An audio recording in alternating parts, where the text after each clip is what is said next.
አረብ ኤምሬቶች ወድ አይደለም አንዴ ከአርኤስኤፍ ሌላ ጊዜ ደግሞ ከየመኖቹ እነዚህ ተገንጣይ ኃይሎች ጋር ስሟ በተደጋጋሚ የሚነሳው ለጥቅሟ ነው። ፖለቲካ ሃይማኖት አይደለም፣ ቀኖናዊ አይደለም። ፖለቲካ ተለዋዋጭ ከብሔራዊ ጥቅም ጋር ዳይናሚክ ነው። ብሔራዊ ጥቅም ከሁሉም ጋር ለመስራት እድል ይሰጣል። ሩሲያዎች አይደንቲፋይ ያደረጉት የዩክሬን ስስ ብልት አለ። ዩክሬን ቀላል የማይባል ጥቃት ነው እያደረሰች ያለችው።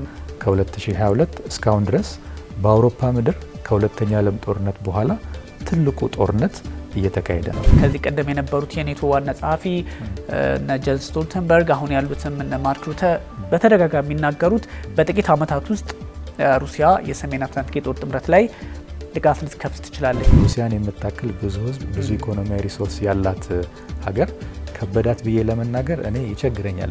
እነ ፑቲንም እኮ ኒውክሌር መጠቀም የሚችሉት ቁልፏን የሚጫኑት ግዛታቸው ከተነካ ሉዓላዊነታቸው ከተነካ እንደዚህ ብዙ ነገር አለ። ቀይ መስመሮች አሏቸው።